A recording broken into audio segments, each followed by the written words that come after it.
Hey, what's going on, everybody? This is Mark from Solo Games, and I'm super excited. So today we got the Warhammer 40K Collector's Edition, full box of 4 in the mail today. So cool, we finally got it.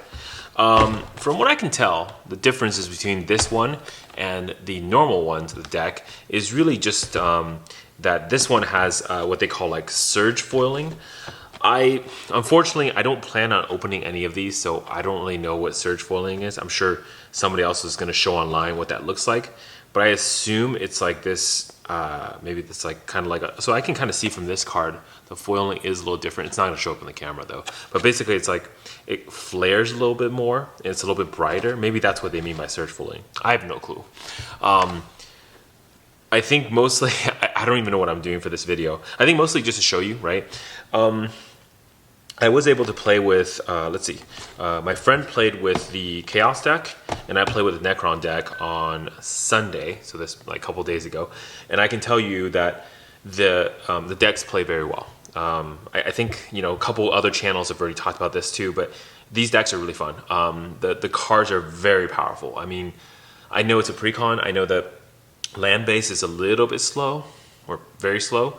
However, the rest of the cards, I mean, they're top notch. I mean, I'm sure there's things we can do to upgrade the decks. I'm sure there are little bits and pieces you can make it a little bit better, but I think to keep it on theme, to keep it exactly where it is right now, it's actually very, very competitive. We played it and it felt pretty dynamic. Playing the Necron deck, for example, there are so many ways to self-mill in this deck that you can, I mean, around maybe turn 8, I already milled a good like 40 to 60% of my library, right? And then of course I can at that point play Living Death, and then now all of my creatures go to the battlefield. It's just a lot of fun, right? With the Chaos deck here, I noticed that basically around, I think it was at turn 4, when my buddy was able to play one card, I think it's like, Ruinous Powers, I think. Basically, I started realizing that there's a big problem because he started playing all of my cards. Basically, he was exiling the top card. He could play them, and because of his commander, he could essentially play that card to actually trigger his own Cascade. So he's casting my spells and triggering Cascade on his end. It's just pretty strong. Like, a lot of this stuff was pretty dynamic. I felt the decks were pretty good. I think for those who are like more of a purist, I think it's totally fine to keep these decks sealed and keep them basically the way they are. Don't make any modifications. Keep the 4 decks as a pod. That's what I'm doing right now. In fact, I basically have them in like 4 containers. You know what? Here, I'll show you. I'll be right back. Okay, I'm back. Here, let's clear the way. I'll show you something, what I do. So I'm a big fan of Gamegenic cases in general and Gamegenic gear. So I have one of these, what are they called? Dungeons, I think. But the coolest thing about Gamegenic, again, the designer that makes Gamegenic is actually an ex-employee of, I think also the designer of Ultimate Guard. So a lot of their cases are very similar for that reason. The really cool thing about Gamegenic gear and Ultimate Guard is that the boulder that everyone loves, these things, they fit perfectly in almost all Gamegenic cases or storage. So this is pretty cool. I basically have the 4 decks, including all the tokens and etc. game pieces I need stored this way. So basically anytime friends come over, they can pick one of the decks, grab the tokens they need, and then just be on their way, right? So in the way that these decks are stored, pretty straightforward. A little pro tip I can give everybody who's playing Commander is store your Commander as a separate colored sleeve as the rest of the deck. So it's very clear, this is the Commander, don't shuffle it back in. In this case like here, if you want to swap the 2 Commanders, you could just take them, swap the sleeves, and you're good to go. Yeah, so anyways, in general, I know these decks are a little bit expensive nowadays on the secondary market. I think the reason is because, again, the cards are very good. I think there is a limited supply run as well, which means this is not going to be a print once and then keep printing until people are done buying them.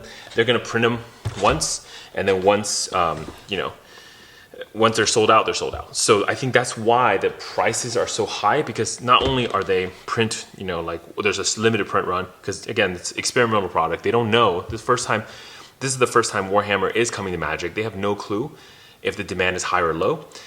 So I don't think it's going to be like long print run, but again, Wizard doesn't release any of this information, so we as consumers don't really know until, I guess, very, very late, and by that time it's too late to go buy.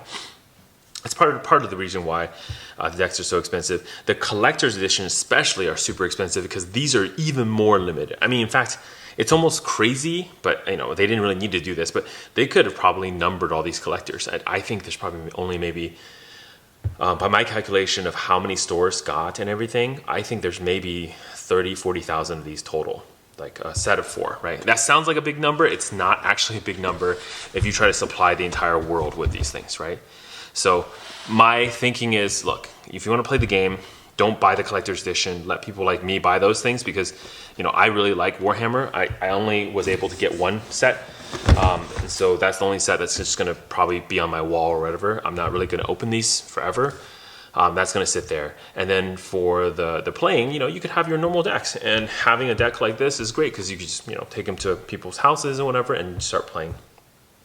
So nowadays, a lot of times when I go to my friend's house, I'll bring all 4. So if we want to have a pot of like pre-constructed Warhammer decks, then we can have that. And again, these decks, even though they're pre-cons, they don't feel weak at all. And the thing is, among I think all 4 decks, there's over 160 new cards. I mean, it's pretty insane. Like a lot of these decks, like let's see, I just pulled one out. What is this, Necron deck? Let's see. On the back, by the way, this will tell you right here how many reprints. So again, you can see right there. Let me get that on camera. It's really close. You see right there?